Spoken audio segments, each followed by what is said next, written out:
Olá, turminha do quarto ano. Vamos relembrar brevemente o que estávamos vendo em sala de aula? Nós estávamos falando sobre razões para concordar e discordar. Quando nós temos motivos para concordar ou até mesmo discordar de alguém, ou até mesmo não sabemos se concordamos ou discordamos. O que nos leva a tomar essa atitude? Tenho certeza que vocês conseguiram relembrar. Vamos entrar hoje no nosso terceiro capítulo. Um bom argumento. O que é? Primeiro nós precisamos saber o que é argumento. Argumento é o que prova, né? O que realmente nos dá certeza. É um argumento, é uma prova, provar algo, certo? Neste capítulo, você vai aprender sobre o que é um bom argumento para que você pense melhor antes de concordar ou discordar. Conversa vai. Como você sente quando precisa escolher um bom argumento? Você concorda ou discorda de algo? Nem sempre é fácil nós chegarmos a essa conclusão, se concordamos ou discordamos de alguém. Mas o que é fato é que nós sempre precisamos pensar muito bem. Porque afinal de contas, você falar que concorda ou que você não concorda, você precisa ter uma base, um conhecimento prévio sobre aquele assunto, certo? Conversa bem. Alguém já perguntou para você: por que você não concorda comigo? O que você respondeu? Como você explicou o seu argumento? Muitas vezes nós nos deparamos com pessoas que sempre querem ter a razão, mas aí como que nós explicamos para essa pessoa por que não concordamos com ela? Você não é obrigado a sempre concordar com o que os outros dizem, mas você é obrigado a respeitar a opinião daquela pessoa, da mesma forma como aquela pessoa é obrigada a respeitar a sua, né? É um direito que a gente tem, é um direito que temos de pensar diferente um dos outros, mas tudo depende da forma com que você expõe o que você pensa. Mesmo que você concorde ou que você não concorde, o que importa é a forma respeitosa com que você fala com aquela pessoa, é a forma com que você usa as suas palavras, o tom de voz com que você usa, certo?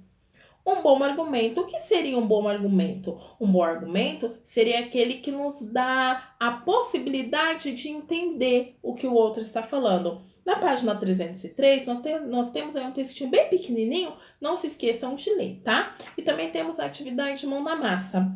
Observe atentamente a imagem e reflita. Qual dos caminhos você escolheria? Por quê? Anote a sua resposta. Então, você vai pegar essa imagem, vai analisar e vai escolher um dos dois caminhos. Depois você vai descrever aqui. Logo em seguida, você vai fazer uma reflexão. Esse foi um bom argumento? Ou seja, o que você usou para escolher esse caminho foi um bom argumento? Você já parou para pensar se de fato essas são razões para fazer uma escolha? Ou seja, você vai fazer uma reflexão em cima da sua resposta, ok? Mudem aí o livro de vocês para a página 304. Discuta com seus colegas a sua escolha feita na página anterior e perceba se ela foi fundamentada em bom argumento ou não. Anote nesse espaço quais foram os argumentos favoráveis e desfavoráveis à sua escolha. Pois bem, no momento nós estamos impossibilitados de fazer essa discussão em grupo, né? No caso, com o grupo da sala de aula. Mas vocês ainda podem estar fazendo essa discussão com o pessoal aí de casa. Ou se de repente você tenha o número de algum amiguinho de vocês aí em alguma rede social, pergunte para ele qual foi a resposta que ele chegou, quais foram os argumentos, né? Aí você vai fazer a sua anotação aí. Na primeira coluna aqui, argumentos favoráveis. Você vai descrever quais foram os argumentos favoráveis que você teve para chegar a essa escolha. Argumentos desfavoráveis e quais foram os desfavoráveis que você teve, ok? Agora nós vamos entrar numa parte que eu gostaria que vocês lessem bem esse texto, prestassem bem atenção e não esquecessem de ver o RA, tá? Que é da página 305 também. Quando o argumento não é tão bom?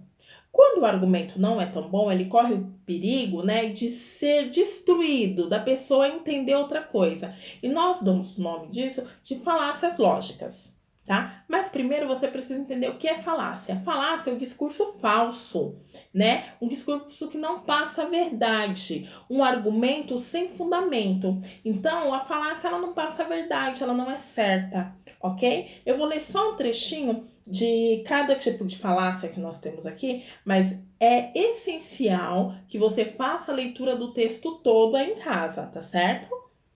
Argumento pelo recurso da força. Neste argumento, a pessoa faz ameaça ou intimidações para convencer o outro a aceitar a sua opinião. Argumento contra o homem. É quando alguém reage agressivamente à opinião de uma pessoa que está falando, ou em vez de discutir respeitosamente com ela, né? Ou seja, ao invés de falar respeitosamente, age com grosseria, né? Com outra pessoa. Argumento pelo apelo da ignorância.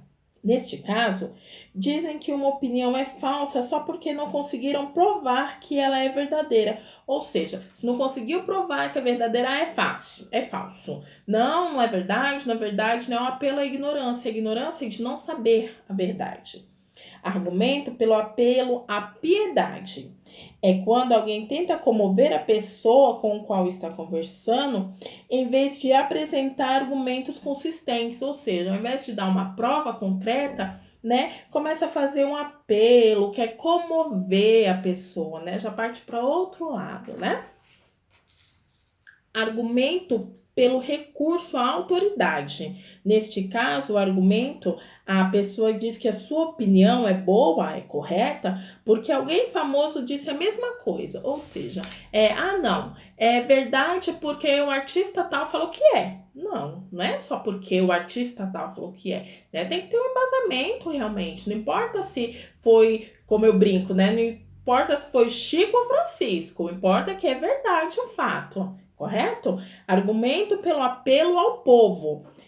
É chamado alguém, é quando alguém diz que seu argumento está certo, porque a maioria pensa como ele. Ou seja, se a massa, se todos estão errados, passa a ser verdade, porque a maioria acreditou. Não é bem assim, né? Quando uma verdade, ela realmente tem embasamento, não importa se a maioria que pensa ao contrário. A verdade, ela tem que prevalecer, né? Tem que ser dita, ok? Com a mão na massa.